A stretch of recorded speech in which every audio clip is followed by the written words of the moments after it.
You may remember me from my television shows in the 1980s and 90s. And now I host a regularly live streamed virtual magic showcase featuring some of the greatest magicians in the world. Welcome to Dr. Michael's Friday Night Wizard Emporium.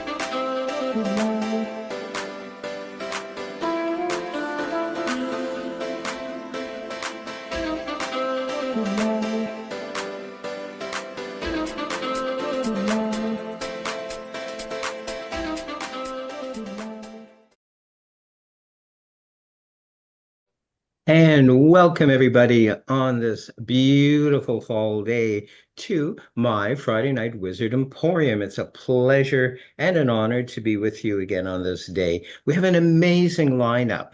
Before I share with you who's on today's show, I just want to remind you to bring with a couple of props if you can. Take a couple of props. We're going to call that up magically on the screen, thanks to the magical wizards there. These are going to be the props.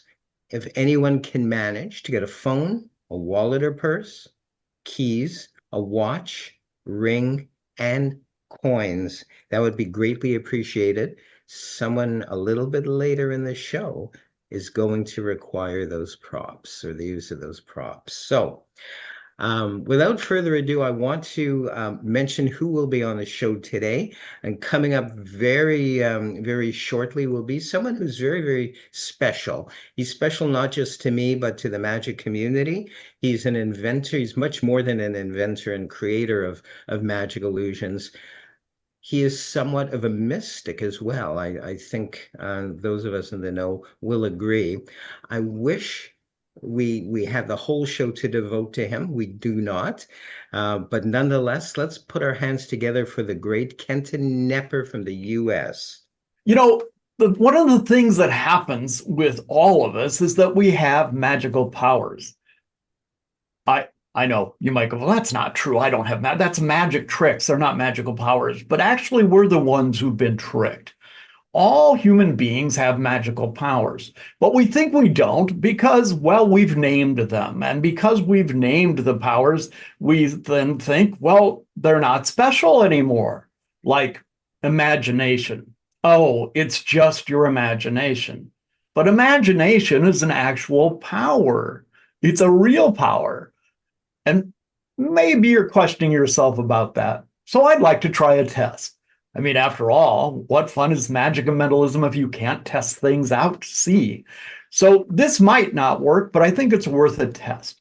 I'd like to play a little game of imagination with two people. So just at random, if we can grab two people up for me to experiment with, that would be wonderful. Mr. Duffy, good to see you, sir. Hello, good to see you.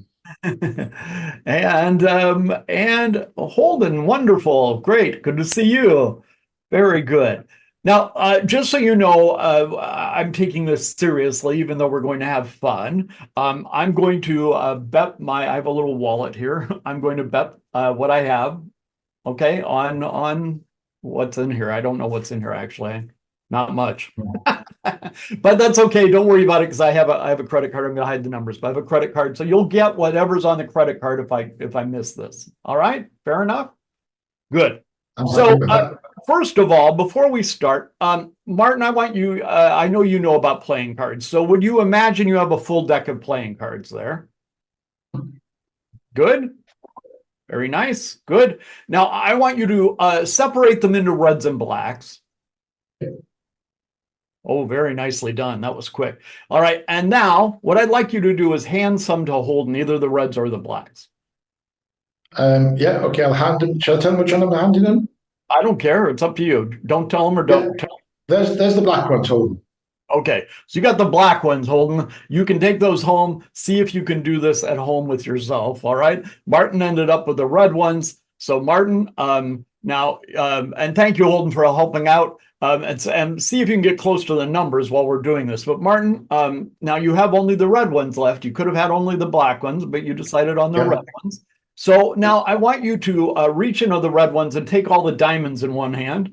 and all the hearts Yeah. on the other there, and throw away either the diamonds or the hearts. It's up to you. Oh, really? Lots of guys hold on to the diamonds, but you didn't. You threw away the diamonds rather, so you kept the hearts, right? Yeah. Yeah. Yeah, very good. Excellent. Now, I want you to look at just fan the hearts like a magician. I know you know how to do that. So fan the hearts in front of you like a magician, and just reach into the middle there and grab one of those. Throw the Okay. rest away. All right. Good. Now you can see what it. Oh, I know it's not an ace because you threw the ace away. So that's good. I'm going to turn around. You can show it to everybody. Don't let me see it. Good, awesome. So now you're looking at it, so we know what it is. And I told you if I'm wrong, well, I'll give you what's in my wallet here. So and let me open it up to make sure. Yes, I really have. Okay, so I have something in my wallet, and it's a small one, but that's okay. There's still something in here. You, I believe, took out, and you can see what it is in your mind now, correct? With your imagination. Yeah. Yeah. Yeah, it's the seven of hearts, correct? No, Really? Uh-oh. I guess I owe you. What was it? it was the five. The five? Really? How about if we split the difference? Because I thought it was going to be the six of hearts. That's pretty darn close, right? It was just off by one.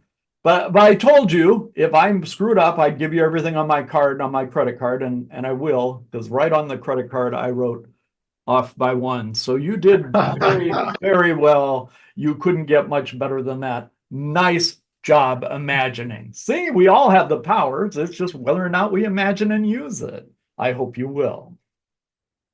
Wonderful. Wonderful. In fact, I think you'd agree, Kenton, we could say that was a colossal effect. It was really, really. Thank you. Yes, I think we could say that. Oh, I'm so glad you're joining us this day. I know you're very, very busy. You have a lot of projects and seminars and all kinds of exciting things. And I'm no stranger to your website as well. I love the cornucopia. That's the word of the week, the cornucopia of effects, not just the props, but actually the usage of them. And you give so many really crucial for other magicians seminars, don't you? And workshops. Yeah, correct. One of the things I've known for is making a whole lot of advancements and changes in magic mentalism, and so we've decided over the years that yes, I've written like giant books. One of my books like 800 pages long. I have all these different things out, but we decided what might be better is to also give people what we call intensives, and so people are really serious about magic and mentalism. Show up to these things, and we spend like 2 or 3 hours together, sometimes several weeks in a row, on a particular issue, and I give them all my inside secrets about that kind of work. So it's a wonderful thing to be able to do. And very crucial as well. It's very, very important. I've looked at your agenda and some of the things you cover, and some of the people on today's show as well are not just fans of yours, but actually attend your intensives as well. And Mhm. it really shows in their work. I mean, they're great magicians and performers as well. But I can always, as I said this off air before we came to air, I can always notice a little or a great difference in their performance and subtleties and what they're doing because they've just been to one of your intensives. And it's all very, very exciting. I want to ask you, and you'll be the first one on the show that I'm asking this, the thought processes, the creative aspect of producing effects. I don't like to call them tricks. It's almost demeaning to call them that, but a lot of regular people, lay people, will call them tricks. But so much more goes into entertaining one's audience. And it's not just a question of poof, okay, something's appeared or something's vanished or something's morphed into something else, or I've miraculously read your mind with a deck of playing cards, using a deck of playing cards rather. But there's so much more that one can bring to the table. Their image. And I'd like to talk a little bit about that because it's not just an image, is it? Well, no, I mean, an image, a way we look, a way we act, what have you, is really symbolic. It's should be anyway, symbolic of who and what we really are deep inside. I think this is the thing that a lot of times people misunderstand about artists who perform versus uh, just amusing performers. Amusing performers can say, well, I'm going to put on a costume and act funny and call myself the goofy wizard, and that's fine. But real artists will say, well, who am I? And what am I really about? And then how do I communicate that in my presentations with the way I dress, with the way I speak, with the way I move, and then with what effects I do, right? So it all is a whole package. And I often paraphrase Steven Spielberg about this and say an artist is somebody who's willing to turn themselves inside out in public. That's what it is. And if you're willing to do that, it's very freeing for you as an artist, but it's very connective to the audience because they realize you're really telling them something about you. And they love that. We all love to connect with people and learn more about them and who they are and everything else. So to me, that's always where you start. You always start from the inside out. Absolutely. It's crucial, in fact. How many of us have been to any kind of performance, whether it's magic or anything in the arts, and something felt like it was lacking. Something was not conveyed on a whole other level or telegraphed, if you will, to the audience. And we go away and we went, well, they were technically proficient. We laughed, we cried, whatever emotions we went through, but there's still something lacking. And I think that is the key. I think if you're able to turn yourself inside out and really convey on a conscious and subconscious level who and what you truly are, the audience will be moved. The audience will connect with you. Well, yeah, I see an awful lot of different kinds of performers, not just magicians and mentalists. But if I see a performer who, no offense to used car salesmen, sound like a used car salesman, I just feel they're being phony, and they might be great at being phony, but I don't really care to keep watching them for long. On the other hand, if somebody comes out and maybe they aren't beautiful or they may be a little jerky in some movements, but they're saying something that's very important. Well, I'll cross a couple, avenues to go see. And I think that that's the difference and where magic and mentalism needs to be challenged, in my view, as opposed to all other art forms, is when you're considered an art form, it's because you move people, you connect with them on a deep level.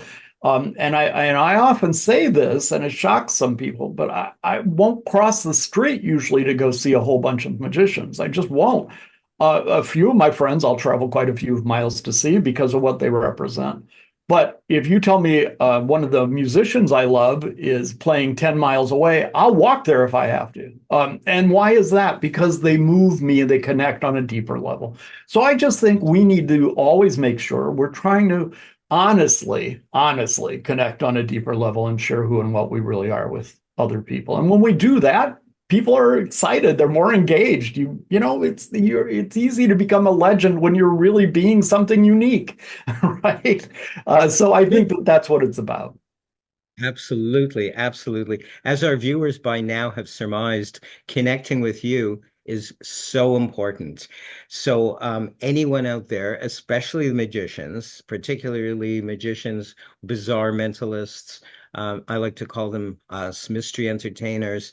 If you want to take where you're at, you may be really at a great level now and really move it up, probably incrementally. Rome wasn't built in a day, to paraphrase, if you will. Um, how can they get in touch with you, Kenton? The simple, easiest way is go to my website. It is wonderwizards.com, WONDER, wizards, plural. Make sure you get the S on there. Wonderwizards.com. You can see my physical books. You can see physical tricks when they're there, but a lot of different ways. You'll see there's a place to look at all the intensives. If you'd like to learn the intense way of doing this, that's there in the intensive section. So plenty of things. The intensives are really one of the great deep dives for anybody who's serious about magic or mentalism of any kind.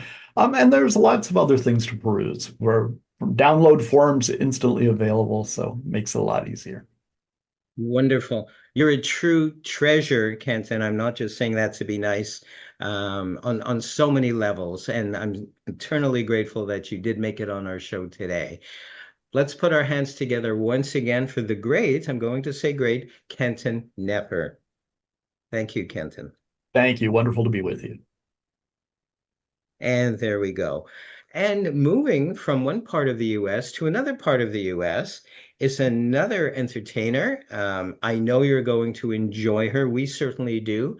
Let's put our hands together for the great. I'm going to call her great, Ari Rose.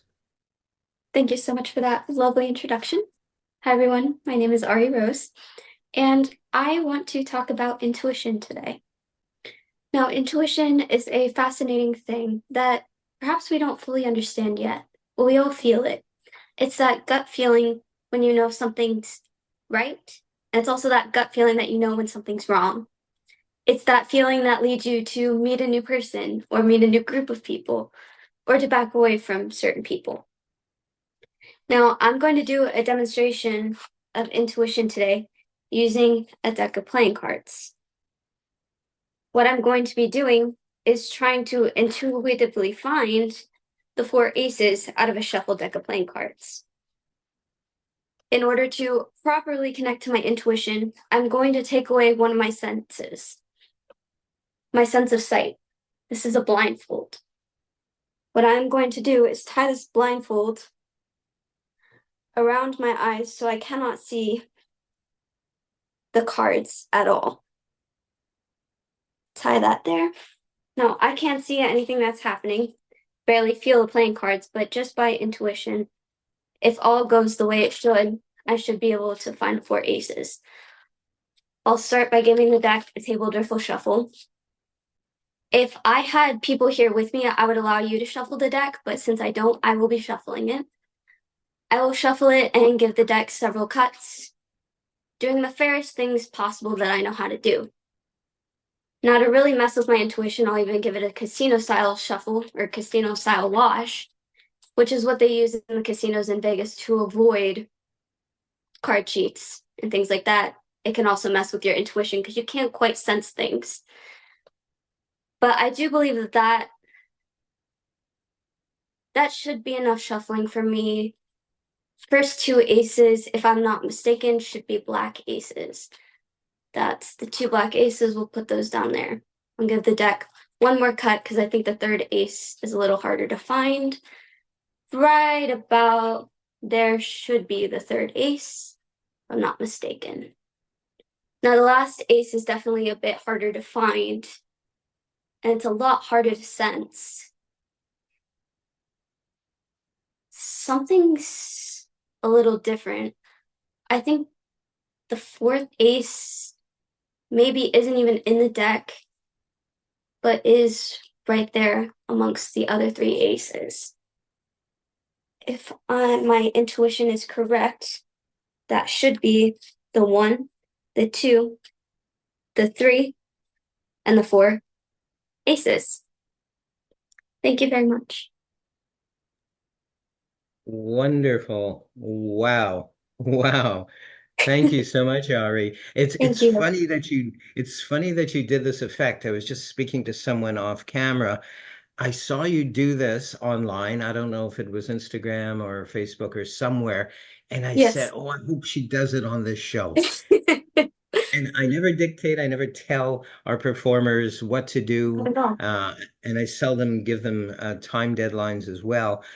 You did this effect, and I'm so glad you did. That's Thank you. so marvelous. Intuition. Yes, yes, there you go. Long distance intuition. It Yes, transcends indeed. distance and time, It does for indeed. sure.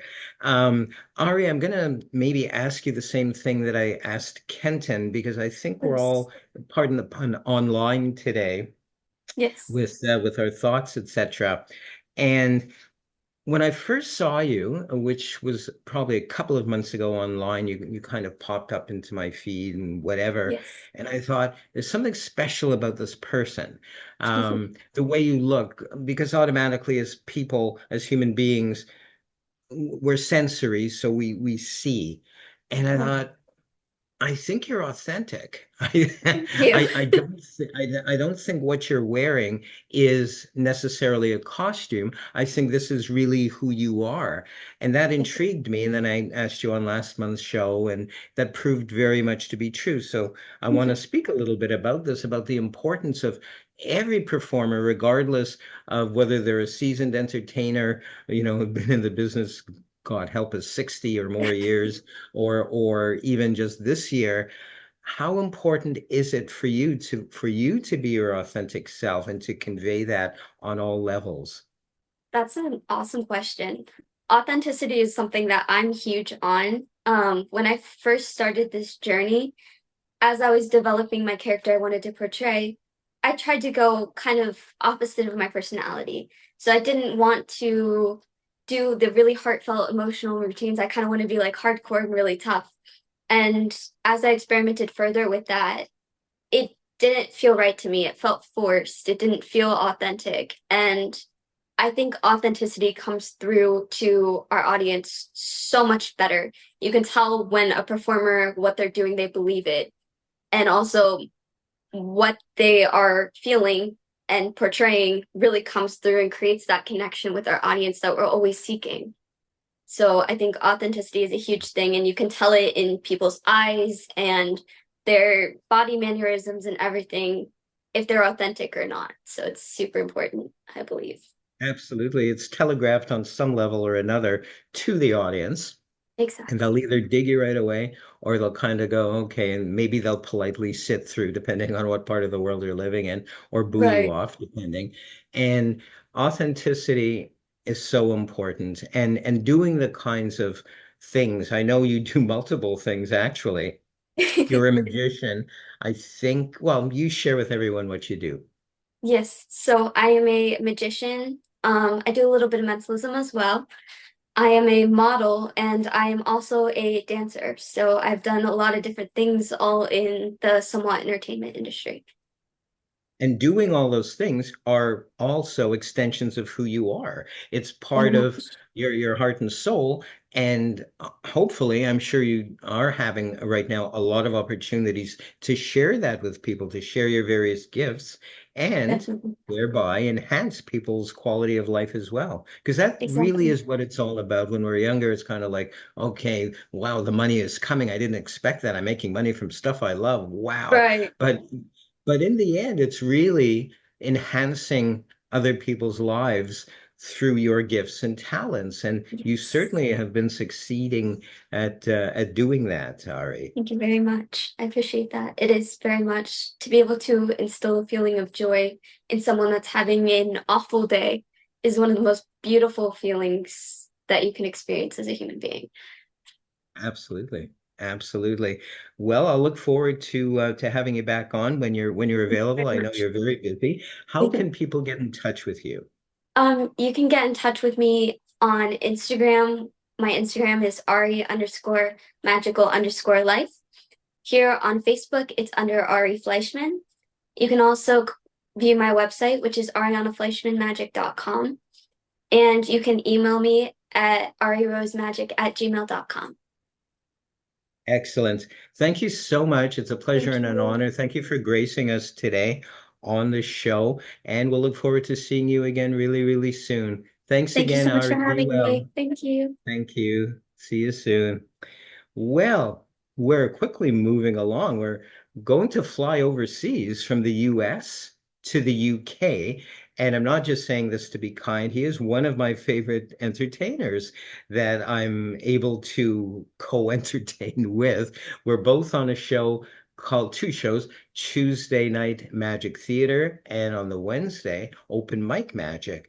Roy is a regular on one or both of these, as am I as well. So I get to see him and enjoy him, and I know you will as well. Let's please put our hands together for Roy Stone.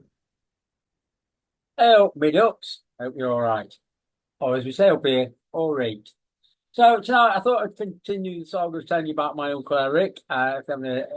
Before Uncle Eric Hope was my uncle. He was the first person that I ever saw do magic, and then Ali Bongo actually. So I thought I'd show you something tonight, or do something tonight that he used to do on me. A couple of little tricks that he used to do for me. So Kevin, could I have a volunteer, please? Anyone will do, even Bill. Hey, help me, Bill. Hello, my dick. Bill, I'm Yes. going to show you tricks with a few cards that my uncle used to do for me, and I'm going to do it exactly the same way, and hopefully I never succeed, but you may succeed. So I'm going to go through the cards one at a time, and you can just pick any card. Don't tell me it, but obviously just remember one card. If you've already picked one, you can tell me to stop. Just stop. I already picked one. Okay, right. So I'm going to give it a shuffle. Okay. So, Bill, what we're going to do, we're going to deal 4 piles, like so. Now, obviously, I don't know, Bill. I've got no way of knowing what your card is because you've just thought of it. So, Bill, I'm going to show, is your card in that pile? No. Okay. I'm not going to look, but Bill, is your card in that pile? No. Okay. Pile number 3, and is it in that pile?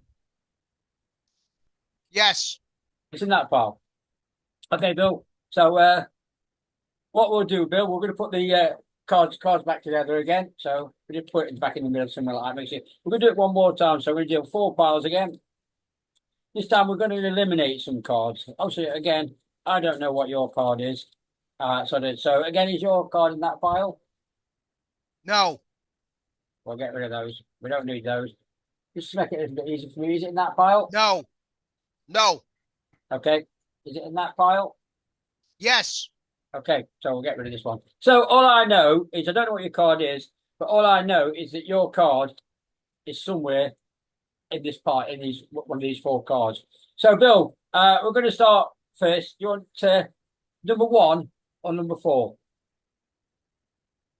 4. Okay, we'll get rid of 4. Okay, Bill.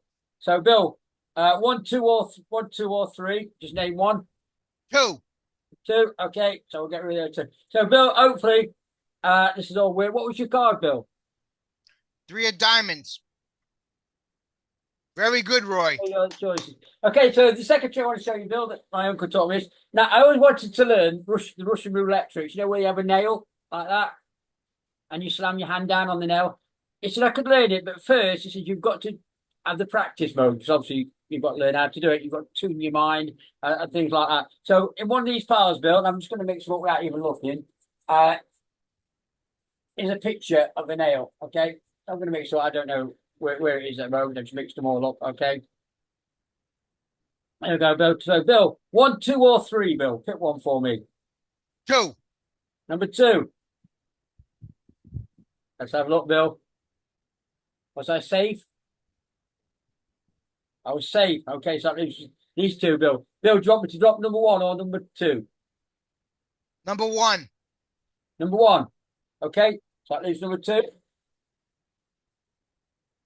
Let's see if you've kept me safe, Bill. Bill, you're probably thinking he's probably got blank cards in every one, but no, that one's got the nail in it. That's how you learn the nail trick, Russian roulette. Thanks, Bill. Thanks, Kevin. I know Russian roulette too well. Yeah. Use the safe mode. Wonderful, wonderful. Thank you so much, Roy, for that. I love that. That's so brilliant because most of us have seen the effect with the sharp object, be it a nail or whatever, sticking up and then doing that. And I love the premise as well of, well, we have to practice, and this Some of is us how have we felt it practice. as well. Some of us have felt it before now.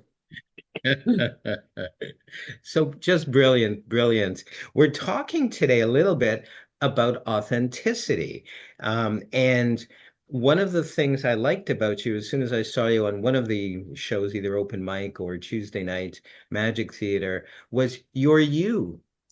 And unless you're not, unless what I'm seeing is an illusion, you're just who you are. And that automatically, believe it or not, makes you likable. It makes you relatable. People feel comfortable with you right away. And that's so important. It's so important that we remain and convey who and what we really are, our authentic self. How do you feel about that? Yeah, I feel a lot of magicians. I mean, we're all We're in a way we're all actors. We all play a part. I feel sometimes some magicians overplay it. They try and be the great I am, whereas I'm just I am. I am me. I speak in this silly Derbyshire accent. Um, I mess about. I like to have a bit of fun. I'm not a big man on rehearsing, so I just pick a trick up. Right, how can I play this?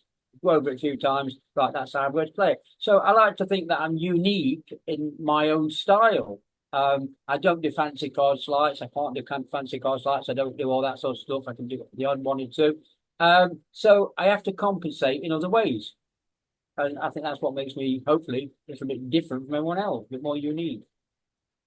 Absolutely. A person can't go wrong if they're just being themselves. That automatically makes them unique. You know, when I was younger, I really worked hard at trying to be unique. And then one day, I forget who it was probably a number of friends of mine. They said, well, just be yourself and that'll make you unique. You'll be different. And it's like, holy cow. Wow. Duh. I should have thought of that. Instead of dressing in these different costumes and different images, trying to be unique, just me being me makes me Yeah. unique. So that works for you for sure, Roy. And we're so pleased and honored that you are the entertainer that you are and that you share with us.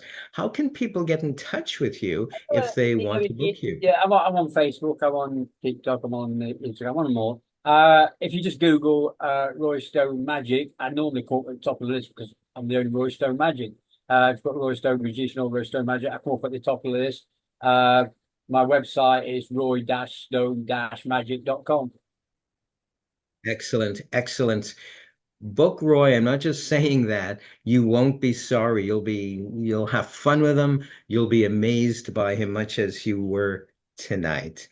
Roy, I want to thank you so much for coming on, for taking the time to come on the show. And I assume we'll see you Tuesday night. Thank Thank you. you. Thank you. Thank you. Thank you so much. And Roy Stone, let's put our hands together once again for him.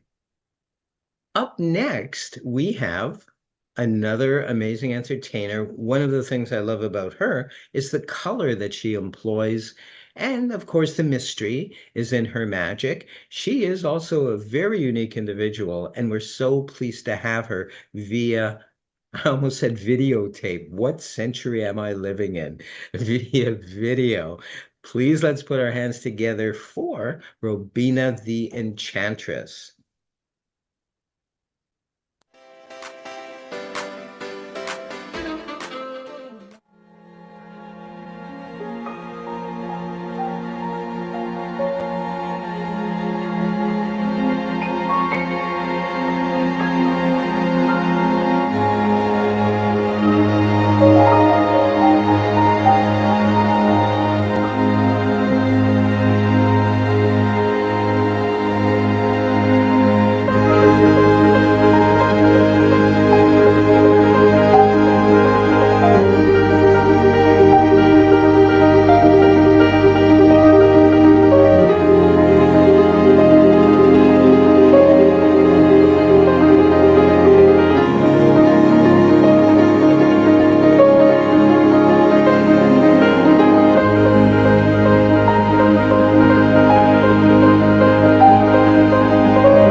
There we go.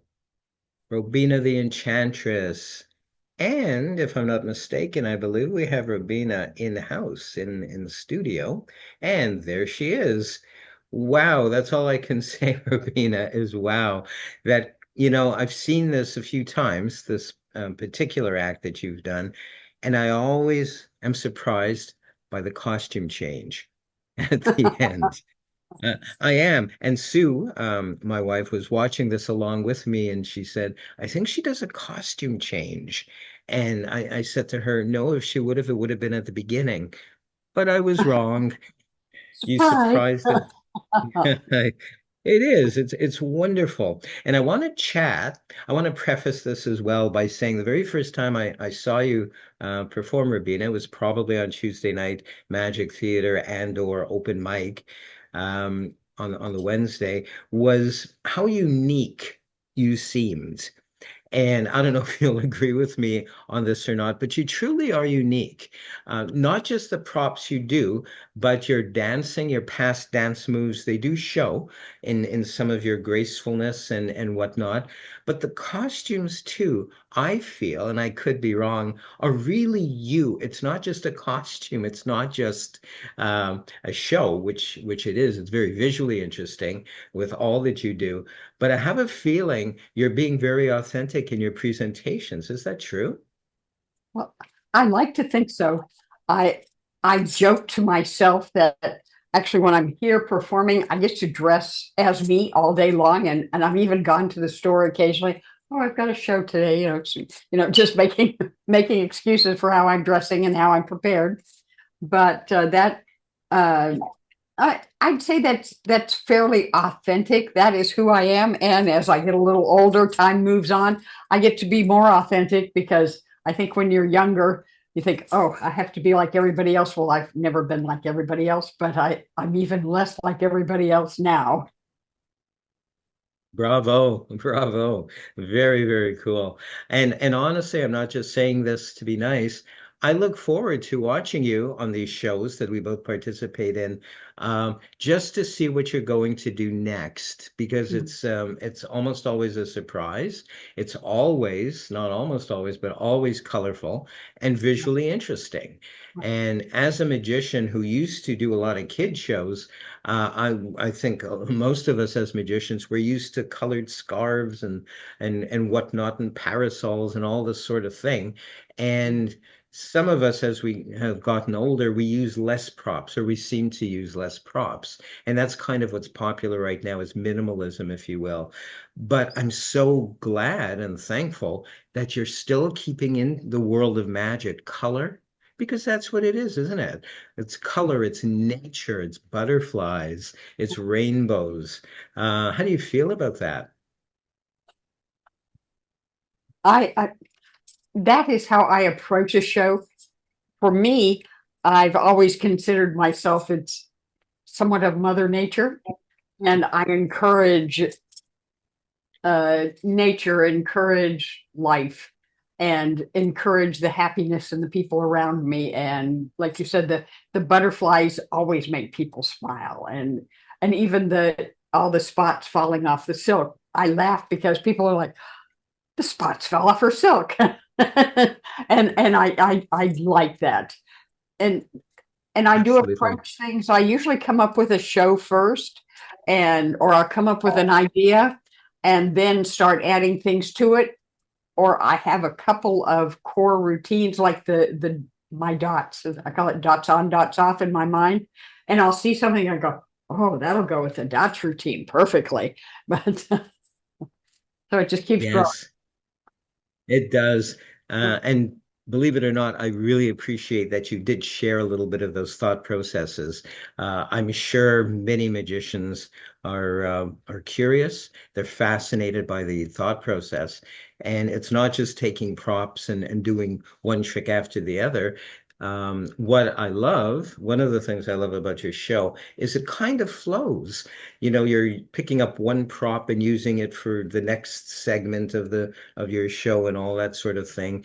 And so there's a definite flow, visual colorful, and the beauty of nature as well. How can people get in touch with you, Robina, if they want to book you for something? Well, I have a website, robinamagic.com, ROBINA magic.com. In fact, you can go there to get tickets to the Tuesday or Wednesday show, and the tickets are free, by the way. In fact, I probably need to add this site as well. It has a contact me, so you can send an email from there, and it has all of the information there. Wonderful. Again, an honor and a pleasure to have you on the show. I hope you'll come back next month. And I'm just going to share with our audiences, you afford me the liberty, and I'm so thankful for this, for me to pick. And I pick it from one of your performances on open mic or Tuesday Night Magic. So if something grabs me, it's like, okay, I'm going to bookmark this or remember to use it on my show. So thank you so much for that, Rabina. It's appreciated. I love that. Thank you. Thank you so much. Let's put our heads together once again. From the US, it's Robina the Enchantress. And we're nipping along. We're going to move to what some people call the other side of the pond. We're going to cross the Atlantic from the US, and we're going to head to the UK, to somebody very, very intriguing. But before he comes on, hopefully, somebody has all of these props: a phone, a wallet or purse, keys, a watch, ring, and coins. You won't be sorry, because our next guest is going to be employing this in a most fascinating way. Let's please put our hands together for someone I know you'll enjoy. He's been on the show before. He's also often on Tuesday Night Magic Theater and Open Mic Magic. Let's put our hands together, please, for the great Martin Duffy. Thank you, Doctor, for that fantastic introduction. So there's a list there of things, and I'm hoping that at least one or two people have got those 6 things in front of them. So I can't, let me see if I can just, by a show of hands, I'm going to bring can I bring the gallery up here? Oh, yes. By a show of hands, who's got the 6 things there? Bill, Tommy. Okay, well, that's good, because I've got them as well. Actually, I don't have them. What I've got them is, I've got them on dice. Oh, we've got Tommy there. Hi, Tommy. Thank you. Brought Tommy on there. I'm going to change cameras because I was in a charity shop and I found these curious things that they're like dice, except that they're beautifully made of wood and they've got different things on, different icons. And I picked up the dice, and it was like a couple of quid, and I think I was robbed, actually, because I don't think it's complete. It's a game. It turns out it's a game. It's called Knick Knack Dice, and this is the scorecard. And by reading the instructions, you're supposed to roll the dice and the cube dice, I suppose, and get points for the objects that you roll. So, but I don't think it's complete, because on the back there it does mention something about blank dice, a thing called an empty pocket, and you get reprimanded if you bring up the empty pocket. But anyway, what we've got here is 2 dice, I'm going to call them dice, with the icons on. And these are the 6 items that I've asked you to have in front of you. And Tommy, you've got them there? Yeah? And I know Bill has as well, so maybe Bill can play along as well. So first of all, we've got a ring. Yes? We've got a ring there, Tommy? Yeah, I have a ring. We've got a phone. Phone. Yeah. A watch. A watch. Key or keys. Keys. Yeah. Coin or coins. Coins. Yeah. And lastly, a wallet. Okay, so what we're going to do, we're going to mix these up. We're going to give them a bit of a roll here and try and keep them on the camera. And when I do this at a wedding, I ask now my camera's gone blurry. I'm going to switch it off and on again. Hopefully that'll come back on, yeah, in focus. So I think it might be that glare that's putting the camera off. So I'll move that over the glare. And when I do this at a wedding, I wanted to use these and I wanted people to put the objects on the table. But you can imagine a stranger coming up to a table of people and saying, put your wallet on the table, put your watch on the table. And they start to get worried. And because I'm a magician, they think I'm going to make it disappear. So I say, whatever you keep, you're going to keep everything you see. You're going to keep everything you see. I'm not going to make anything disappear. I'm not going to smash your watch up. I'm not going to make the wallet disappear. Remember, you keep everything you see. So this is what we're going to do, Tom. We're going to roll the dice here. And the first thing that's come up on both the dice is the phone. So get rid of the phone. Yeah. Yeah, okay. Let's see if we can get two different ones this time. And we're off the camera, and we've got the phone and a ring. So we've already got rid of the phone, so get rid of the ring now, okay? Yeah. And as you can see, Tommy, we are keeping everything you see, yes? Yes. A watch. Did we get rid of the watch already? No? Yeah. Okay, get rid of the watch. Okay. And on the off camera, the watch and the coins. Okay. Get rid of the coins. Yep. How many things have we got left? We have keys and we have Yeah. a wallet. Okay. What have we got? That's the phone and the coins again. We need to get something different. And that's the phones again. And that's the watch and the ring. And the watch and the ring. The wallet and the coins. So we've already got rid of the coins, so get rid of the wallet now. Okay. Yeah. So I'm sure you'll agree that was fair. And from the start, I said you keep everything you see. And that was the important thing. And you've been left with the keys there because I said you will keep everything you see. I was putting this into your mind, Tommy. I was putting this into your mind because we have been left with the keys. Nice. Thank you. Thank you, Martin. Fantastic. Fantastic. Cheers. Cheers. Martin Duffy from the UK. Wow. Now, I'm curious, Doctor. I'm very curious because you've said such lovely things about everybody so far. And you must have run out of lovely things to say. And I'm a bit worried now what you're going to say about me. Don't mention my costume. Or the question is, what am I going to say about you that hasn't been said already? That's what I'm wondering. Well, you're going to speak about yourself because one of the things, and I'm not just saying this to be nice, one of the things I love about coming on the Tuesday Night Magic Theater and the Wednesday Open Mic Magic is the great variety of entertainers. And they're all authentic. They're all themselves. They either come perhaps in a sweatshirt or they wear this, what appears to be casual, and some dress up. But you can tell, one can tell they're being themselves. Even if they're dressing up kind of fancy, it's still some kind of projection of who they are. And I really believe that you're the same way. You don't make any bones about that. You don't there's no pretentiousness.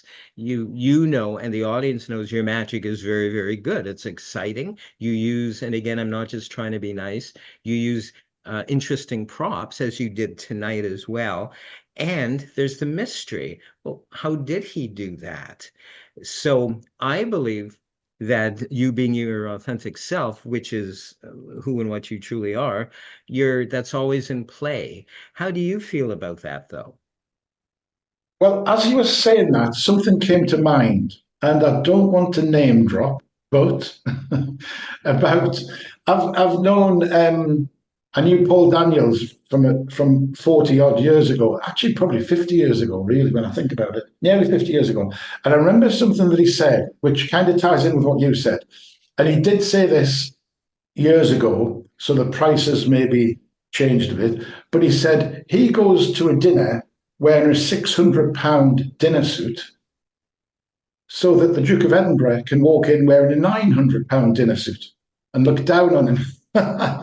So he's better dressed than the audience, but not better dressed than the real Duke of Edinburgh, I suppose. So there you go. That came to mind as you were talking about costuming. Beautiful. It's so important. And Paul was a brilliant man, Paul Daniels. I'm assuming everyone across the world has seen his show. It ran for many years. We in Canada and I believe in the US got him as well. And he was always so inspiring. He always gave a little twist on a standard magic effect. And there was always something special about him, even though he dressed pretty fancy. I think he dressed as a proverbial magician, if you will. You had a real sense that he was just being himself as well. And I trust that the same goes for you, that just being yourself is really important. That's right. I mean, most of my work for adults is at weddings, and obviously everybody is well dressed at weddings, and I like to fit in with that. And it's lovely. I mean, just last weekend I was at an amazing venue, and it was bright sunshine, which we don't get that often here in the UK. And it was a cliff top location. It was overlooking the bay, and I just thought, this is the life. This is the life. This isn't work.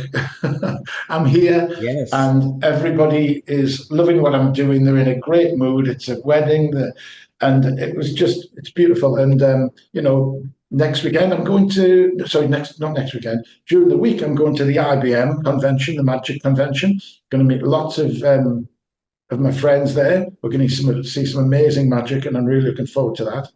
So there we go. It's the life, isn't it? It's the life. Living the dream, Michael. Living the dream. I was just going to say that to quote you. I was just going to say that as well. And you just said something a few seconds ago, very important, that got me thinking a little bit. Now we're talking individuality and being the authentic person on stage, but also you made a very important point. If you're doing a wedding or some kind of formal thing, you're not going to come out as a schlump. You're not going to come out like in tennis shoes or running shoes or whatever and a t-shirt in an effort to just be yourself. You want to fit in. You don't want the guests to shun you. You want to feel good. And there is a way to fit in. In other words, kind of compromise, but still not compromise who you are. I remember in the olden days, in the 80s and 90s, when I did a lot of formal affairs, and I had to dress up nice, if you will. But I always added, say, a little ceramic rabbit or just a little something to say, okay, this is me. There's the uniqueness. So I trust it's the same with you. You're always being your authentic self.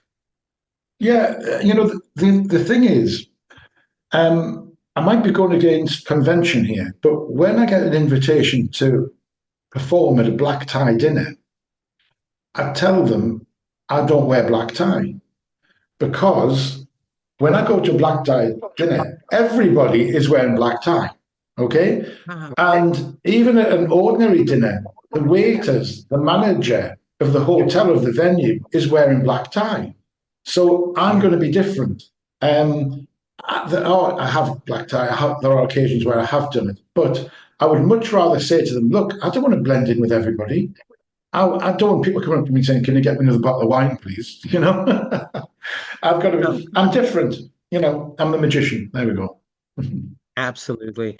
Absolutely. Great words of wisdom. How can people get in touch with you, Martin, if they want to book you? Yeah, my website is martinduffy.com. Very good. All That's one it. word. Plain and simple, martinduffy.com.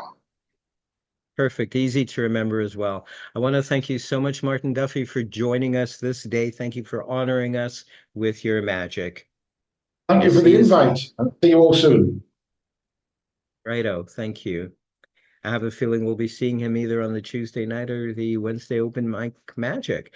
Well, I see as we're nipping along, we're going to stay in the UK via video, and we're going to have someone who's our mate. He's funny, he's entertaining, he's quite the character as well. He is John the Great.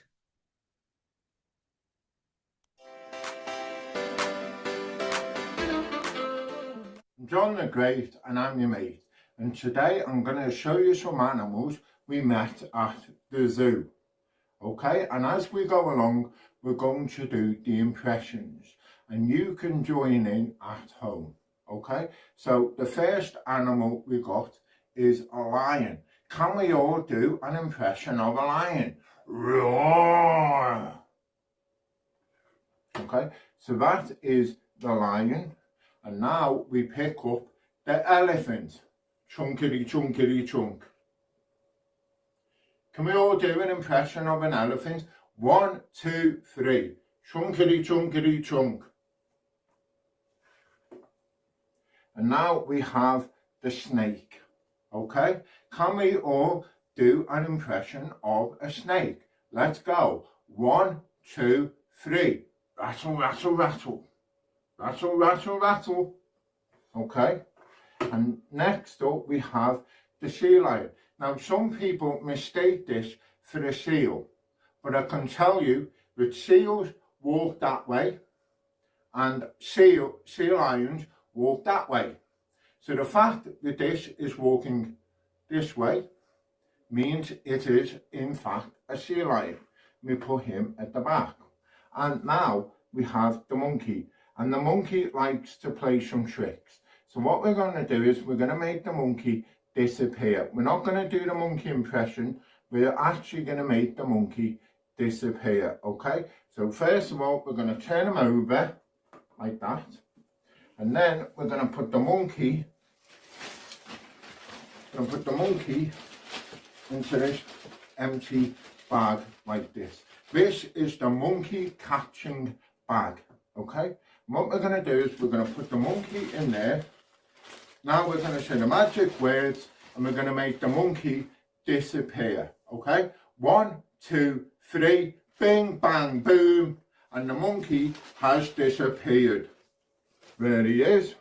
Okay, so we've got to try and find the monkey now. Let's see if he is in the zoo. No, he is not at the zoo. Is he in the monkey house? No, he is not. Well, where is the monkey? I don't know where the monkey is. Oh, there he is. He is at the zoo, in fact. Here we go. Give it a big clap for my disappearing monkey.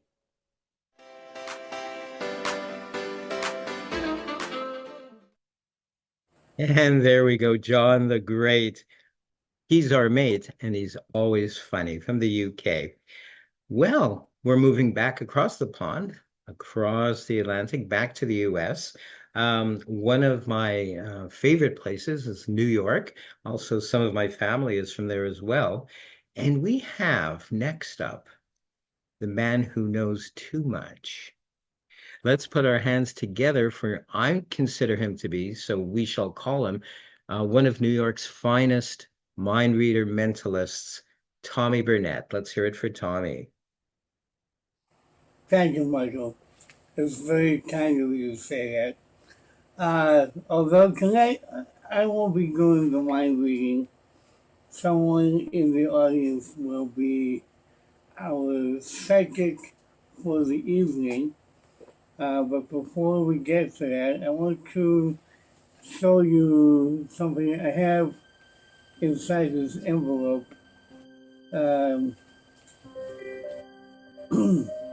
In the year 1891, an actor was killed by one of 4 suspects.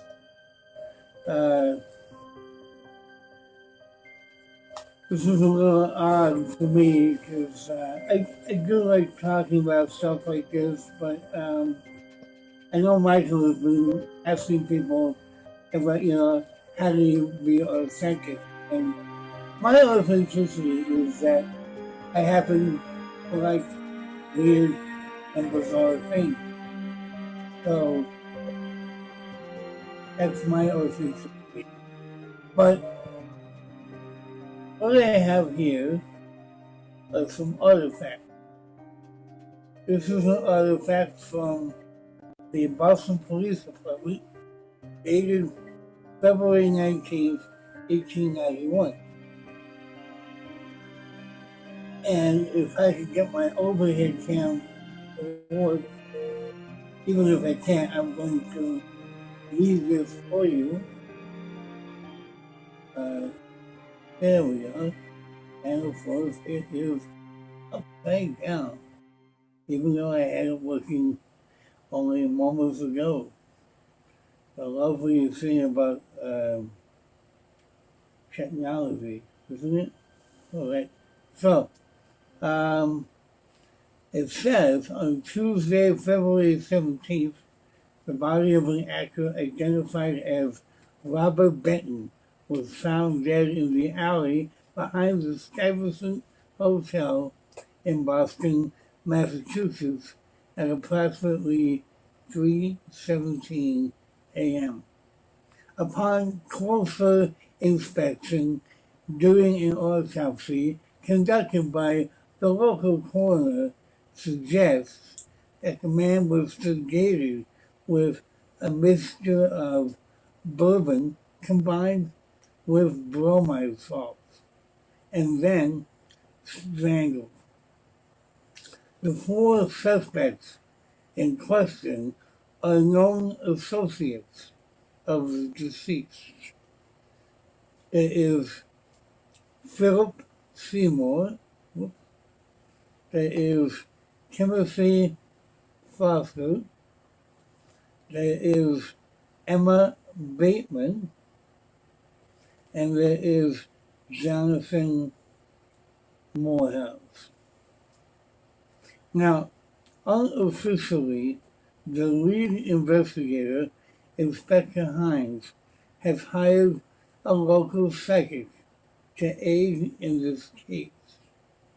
And now we are going to reenact this case. I will play Inspector Hines, and someone in our audience will play Claudia Russo, the psychic. Can I please get the lovely Brat Pack to help me today?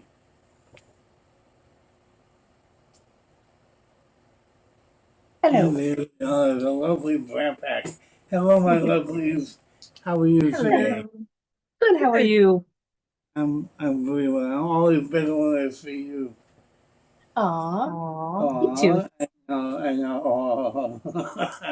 Now, in this particular case, this is not necessarily a good occasion to bump into you guys, but one of you is going to play a psychic detective, and between the both of you, which one would like to be the psychic detective today?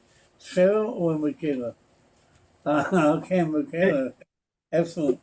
So let me lay these out so we can see all four. And I think they will all fit, yes. So we have Jonathan Morehouse. And Jonathan was friends with Robert Benton and was jealous of his success. They were once overheard arguing, and Jonathan was quoted as saying, "I'm going to kill you." Now, Emma Bateman was an actress working in Benton's latest production. Although married to Timothy Foster, she was seen quite often in the company of Robert Benton and got very jealous when other women were around. Timothy Foster was an actor and had worked in many productions produced by Robert Benton as well. Foster found out that Benton was having an affair with his wife, actress Emma Bateman. Lastly, Philip Seymour was Robert Benton's business partner, and he found out that Benton had been dipping into the nightly sales for years. Obviously, he was furious. So, Michaela, you have an important job here. If you choose the wrong person, a murderer could go free. But it will be your choice and your choice alone. I have here a piece of paper, and this will be a marker. So whichever you decide, I will place this marker on that person, and then we will proceed from there. Have you made a decision, or would you like to continue using your psychic powers trying to determine who the murderer was. I think it was the husband of the actress. Timothy Foster. Yeah. Yes. It's very interesting indeed. Very interesting indeed. Now, you may not have noticed because I didn't show it to you, but all these contents came out of this envelope. And on the back of the envelope is like a wanted poster almost kind of, and it actually says Timothy Foster was found guilty for the murder of Robert Benton. So I have to tell you, Michaela, I'm very impressed with your psychic abilities, and if I ever need a psychic ever again, can I give you a call? Feel free. Yeah. All right, great, thank you. And now back to Thank you. Michael. Wonderful, wonderful, Tommy. And again, you're using stuff I love. I love the apparent authenticity, the old looking props and letters and newspaper clippings. It creates such a neat atmosphere and gives an effect, even more life. And so I want to chat briefly. It might be of no consequence to mention. I think you're being your true authentic self whenever you perform. Is that true? I tried. Yeah, like other Yeah. performers tonight. When I was younger, I did try to put on, try and be somebody else, and I find that it's best to be myself as much as possible, even when I'm playing a character. Like this character, I take what I'm doing seriously, but I don't take myself seriously. That's what my character is about. I take this seriously, but myself, not so much. It's less inhibiting and very freeing when you're just being yourself on stage as well. Yeah. Is it not? Oh, You know, absolutely. Yeah. it Absolutely. allows you more freedom to focus on presentation and everything, and it gives them an eyeful as well. Yeah. In the process, it's entertaining. As long as you're being yourself, you're entertaining right there. Yeah. Yeah. Absolutely. Um, yeah. So I mean, something I've learned from Kenton, who was here earlier. I mean, I've learned a great deal from him, and I'm very I'm very grateful about what I've learned from him. But one thing that I've learned from him is that it isn't always it's not some, being entertaining is fine, but there's more to it than just being entertaining. And it's been spoken many times tonight.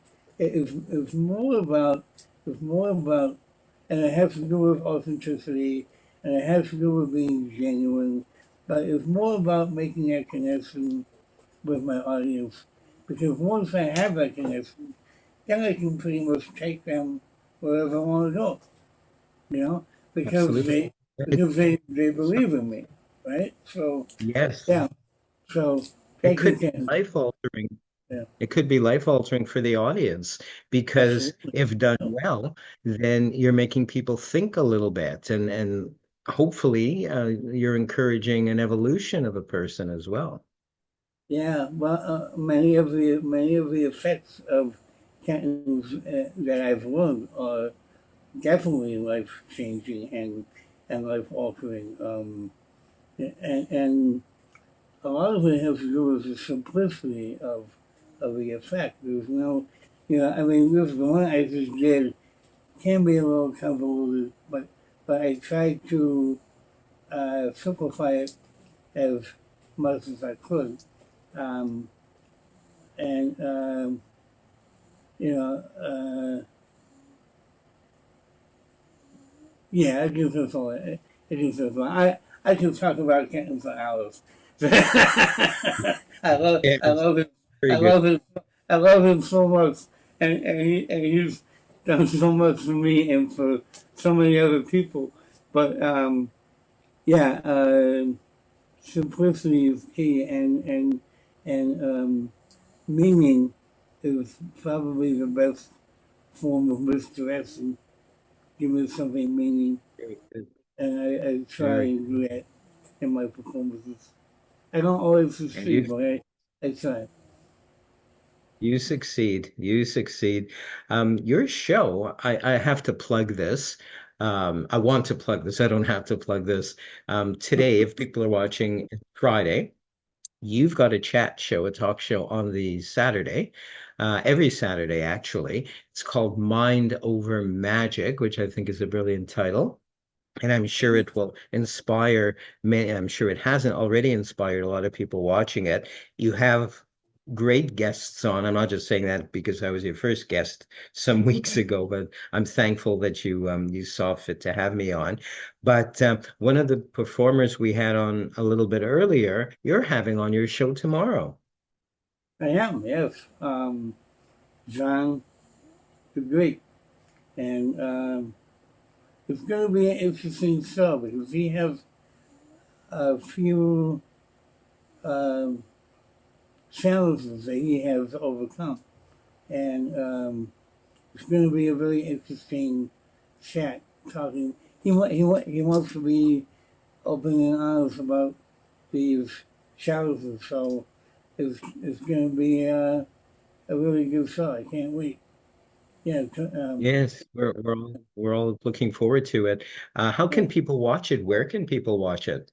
Well, right now, if you go to my Facebook page, which is Tommy Burnett Magic on Facebook, I post about it almost every day, and you can get a free ticket to be in the Zoom audience at ticketsource.us/Tommy Burnett Productions. And if you want to contact me, uh, you can go, come on, where did you go? There we go. You can contact me There over we go. here. I love that. That looks so You, cool. I was going to mention the Magic Taboo. You beat me to the punch. You've got wonderful products for magicians on the okay. magictaboo.com. And that's how people can reach you via Gmail, phone number, And, etc. and if you like this, you can find that on that site as well. Oh, wow. So you actually performed an effect that is available Yes. And on it's running site. out. So if you want it, you should get it soon because I only have a few left. Very, Yeah. very cool. I want to thank you so much, Tommy Burnett, the man. Do you still use that line, the man who knows too much? I do. Usually not when I do bizarre, but if I'm doing like regular mind reading, yes, I use that moniker all the time. I don't really have a moniker for my bizarre set yet, but it works. The man who knows so much, you know. Very cool. Very cool. Thanks once again, the great Tommy Burnett. Let's put our hands together for Tommy. And there we go. Wow. We are really nipping along. Up next is the person who runs all of this. To call him a techie isn't enough. He does so much for us, but he does do the technical, most of the technical end of this show. He also is the host, the presenter of Open Mic Magic on Wednesdays. Look that up on Facebook. He also co-hosts with someone we had on earlier, Robina the Enchantress. The two of them co-host or co-present the Tuesday Night Magic Theater. So, without further ado, we're going to welcome one of the premier mentalists of the UK, Kevin Peel. Let's put our hands together for Kevin. Yeah, lovely to see you all, and great to see Kenton as well, which we don't see him very often. As everyone's mentioned, he's very busy, and it's great to see him in the gallery today, and his presentation earlier, which was wonderful. Okay, so tonight I'm going to do something to do with it with sort of emotions, etc. So let's get our friends who are tonight Cheryl and Michaela, and on other nights the real Brat Pack. And I've got some tarot cards here, which we will use. I'm just going to keep those in view while we do the next bit, because so you don't think that you'll realise why you might think I've sort of changed them for something else. Okay, so if we have a look at this, it's a wish list. Okay, so, and I'm going to write down what you choose, Cheryl, and what you choose, Michaela. Don't choose the same wish.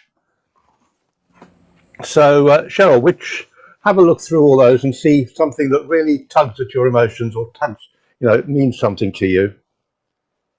Love my family. Oh, brilliant, lovely. Hang on, I'm trying to open this Sharpie, and the end doesn't want to come off. So, Cheryl, you're going to have love my family. And Michaela? Prospect of wealth. Woohoo! Where's that one? There we go. Prospect of wealth.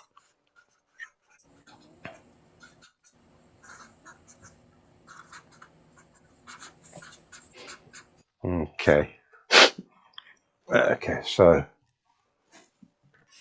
let's go back to here. So, Cheryl and Michaela, as I said, I've got some tarot cards, and they are beautiful ones. I do really like these. It's something that both myself and Tommy love these particular ones from Artisan Tarot. And I did notice somewhere was there we go, the Fool. I always get rid of the Fool if he's around, because although the Fool in tarot doesn't actually need a Fool, for me he does. He does all sorts of weird and wicked things. And my favorite one is actually there, which is the Magician. Okay, so we got rid of the Fool, yeah. And okay, so now we're going to use the two words, the two phrases. So Cheryl's, shall we go for you first? Which is love my family. So, and what I'm going to do is I'm just going to spell the three words that you've got there. You've both chosen three words, but you didn't have to choose three words. If we have I'll just hold these up again. If we have a look at that, there were lots of different length phrases. Some were two longer words, some were different types of words, etc. So, yeah. Okay, so love my family. Okay, so LOVE and God. And then Michaela, you chose prospect of wealth. PROSPECT.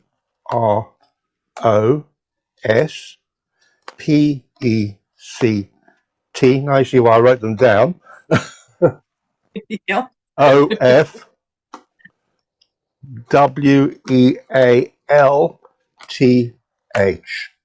And that's yours. So let's have a look. So Cheryl, love my family. The world.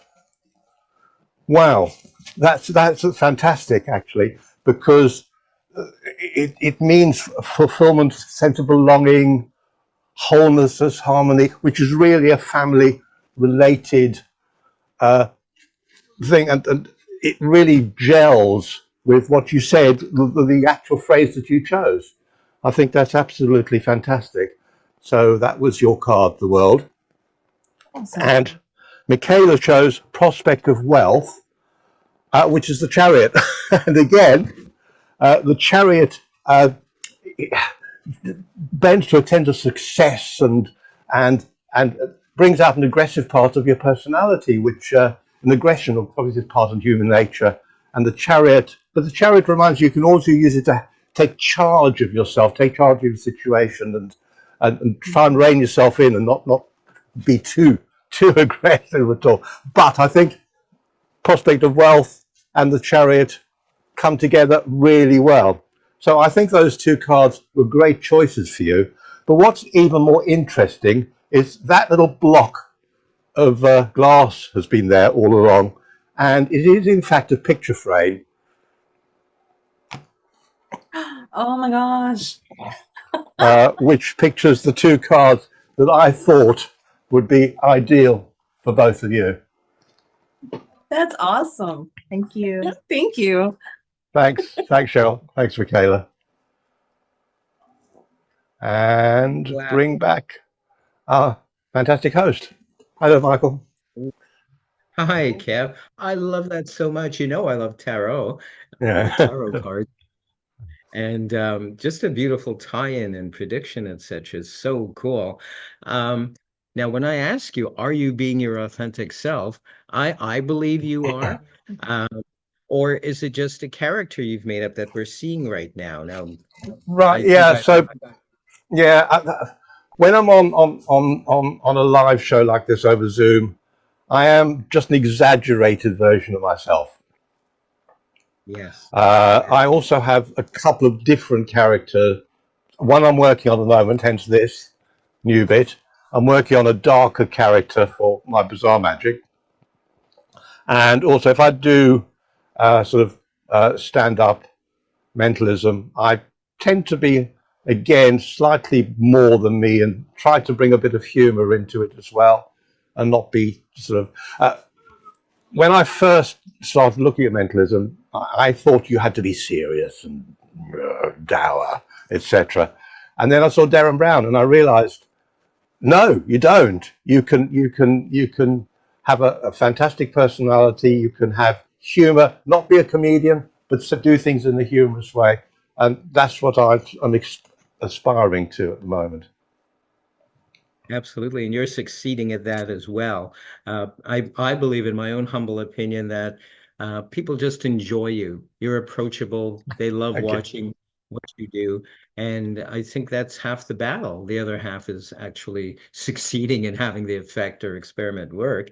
But you've got it all in that regard. You're approachable. People love watching you. For me, by the way, the amazing Kreskin. And I assume people know his name worldwide. He influenced me at an early age, who specializes in mentalism, and as do I.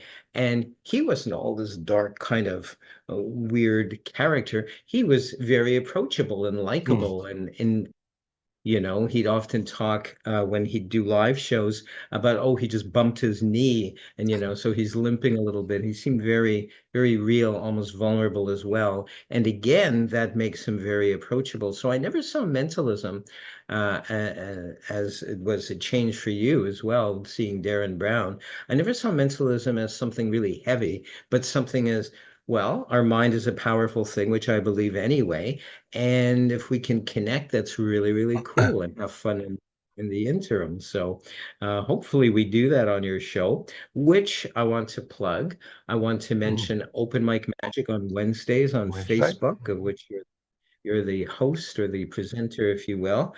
And you have a wide cornucopia, am I saying that again, Oh, of, yes. of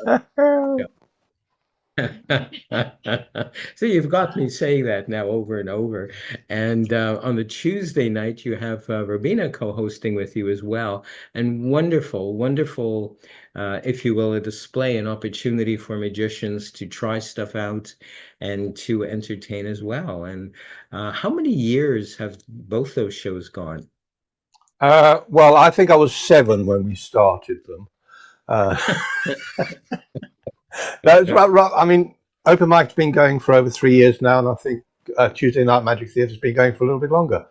So they both sort of came about around in the COVID years. And I just must say, it's an absolute pleasure on Tuesday having Ravina as a co-host, because when we first started doing in the co-host, well, it was a little bit stilted because we didn't feed off each other. But we're now getting to sort of understand what the other one's thinking, more or less, and we can have more of a banter, and it's more fun, I think. So enjoying the Exactly. Tuesdays. I was just going to say you have that banter going. And wasn't Yeah. it Tommy Burnett that originally started that Tuesday night, or am I mistaken? Tommy was the middle, and then it was Omar Illusion. They started it before Tommy. And Tommy will correct me if I'm wrong, but I think that was the genesis of Yeah, Tuesday night. yeah. Omar and a couple other people from my neighborhood. I wasn't involved with it yet, but yeah. And Yes. we I had a occasionally see Omar. He's a lovely guy. We should see more of Yeah. him, actually. He is. I was lucky enough to have him when I did, I think it's called Flavors of Magic. I think COVID was rampant right then. So they were doing shows online, and Sarah Crasson reached out to SAM, Society of American Magicians, to ask if people want to come on. And I did. I thought, oh, great, this will be an opportunity to do something like that, which I'd never really done before. I'd never really done this virtual realm. And so Omar was so neat, a nice performer and a great techie as well. He's a good guy, and I feel blessed or thankful to have met him. How can Can people I get in just touch quickly with you? mention Kreskin? Because you mentioned Kreskin. He's not so well known over here. I think in the magician and mentalist community, yes, he is. But to the general public, if you mention Kreskin, they'd probably say who. Uh, Whereas, the other side of the pond, obviously, he's a giant of the industry. So interesting, that one. That's very interesting because I believe, and I could be wrong, it was in the 70s he moved his show over to the UK and it was Yeah, filmed for a yeah, while. yeah, Mm. absolutely. But I don't think he sort of stayed in the psyche over here as I might be right. John O'Riordan probably remembers that era as well, and you We could, want to welcome John as well. I want to yeah, thank John, who's in the audience today, John O'Riordan, for showing up. An mm, amazing magician in his right, does absolutely amazing fantastic stuff. magician. Yeah, How can people get in touch with you, Kev, if they want to? the ukmentalist.co.uk. Very simple. Excellent. Yeah, Excellent. And I'll look forward to seeing you on the Tuesday and on the Wednesday again, Tuesday Night yeah. Magic Theater, well as Open Mic Magic. Now, don't go away because I need you to help me with this. I was thinking long and hard. Do I introduce myself next? I am on video. What do we do? Do I ask you to graciously introduce me? Nonetheless, maybe I'll just introduce myself. This is a video that I recorded a couple of years ago, and it's an effect called the cephalalgia, which is really hard to pronounce and spell for that matter. But in essence, it's a miniature spirit cabinet effect. Enjoy.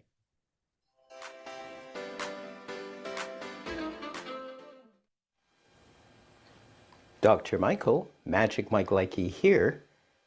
And what we're going to try to do, especially for this time of the year, is theorize, is to talk about things macabre, perhaps to talk about the theory of poltergeists, ghosts, spirits.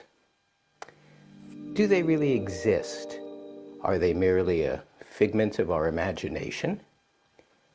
Movies such as The Exorcist, Poltergeist 1 and 2, the Amityville Horror, they all speak of real terrors that perhaps were based on fact, or was it all fiction? There is a theory that states that if a house is possessed, for example, are a number of ghosts, spirits, poltergeists that inhabit a particular home, house, edifice, how do they affect the people and the surroundings? Do they continue to exist long after the people have passed on or moved? And what of the structure itself? Once the structure does not exist anymore, do these ghosts or spirits or poltergeists continue to inhabit the land itself and environs? Or do they simply move on to another realm? We're going to test some of these theories right now, right here. What we have here is a small structure comprised of the timbers, the wood that once made up a haunted house. At least a professed haunted house, one that the people who were once alive claimed they heard strange noises, strange what we call manifestations. And as a doctor of metaphysics, I'm going to attempt to test these theories to see if anything physical manifests out of the non-physical. So let's start with something simple. If something does exist in our surroundings, we're going to take this ball and just move it a ways.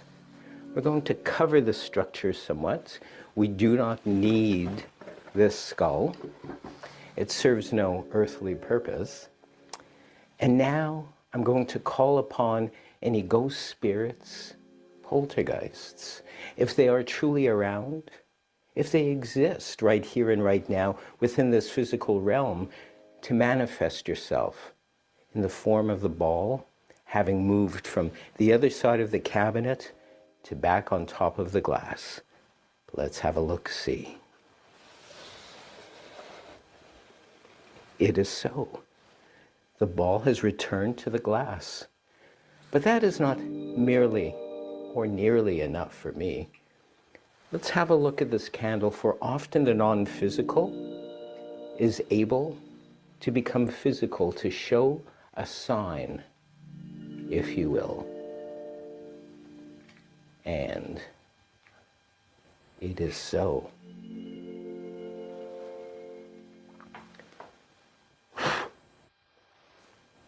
The physical, the non-physical has once again become physical. Let's try something else. Let's try a standard bell, which is so often a part of these tests that a metaphysician might employ. An ordinary bell. We're going to attach it to its housing right here and right now. And we're going to see if the spirit, ghost, poltergeist can indeed give us a message. Please, if you are around, if you wish to share this earthly realm in a physical, positive way, please make yourself known.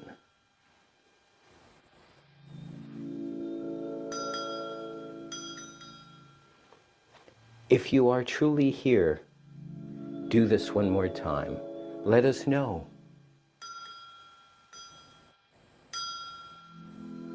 And so, we have the third manifestation. We're going to try one other thing. If this truly is the poltergeist, the manifestation that I believe is right here, right now, in this physical realm, I want you to enjoy, as you enjoyed in this lifetime, during your physical existence, a fine smoke. It is a theory that this person that once was enjoyed a fine cigar. And now he is attempting to show us in no uncertain terms that he still is, even in this afterlife, this non-physical existence, trying to contact us in a physical way by enjoying, once again, what he enjoyed in this lifetime, and that was a fine cigar. Finally, I'm going to call upon the non-physical to become physical and to let us know, to give us a clue to his identity. We're going to use, as is often used, a slate. We're going to use, if you will, another slate. We're going to use a piece of chalk. Let us see if our friendly ghost, spirit, manifestation will let itself be known by name. We'll shut the curtain and we will imagine the chalk scrawling a name It could be the first name, it could be the last name. Across the slate, to further give proof and perhaps even identify itself. Let's see if this has happened. We remove the chalk. We remove a slate. And lo and behold, there now appears a name upon the slate. The true identity of our mysterious but friendly poltergeist.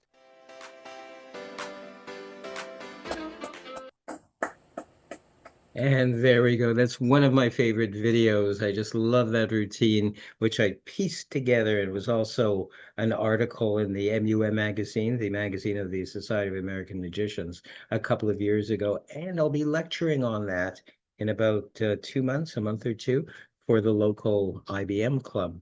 I want to thank everyone who's not only been in our audience and have been patiently sitting through all of this, but I want to most of all thank the entertainers. There was Kenton Nepper, Ari Rose, Roy Stone, Robina the Enchantress, Martin Duffy, John the Great, Tommy Burnett, Kevin Peel, and myself, if you were able to put up with me for that end segment. And thank you all out there for joining us this day. We're here the first Friday of every month. I hope you'll see us all very soon. And we've got our lovely faces showing up right there. And thank you all. We'll see you all very soon.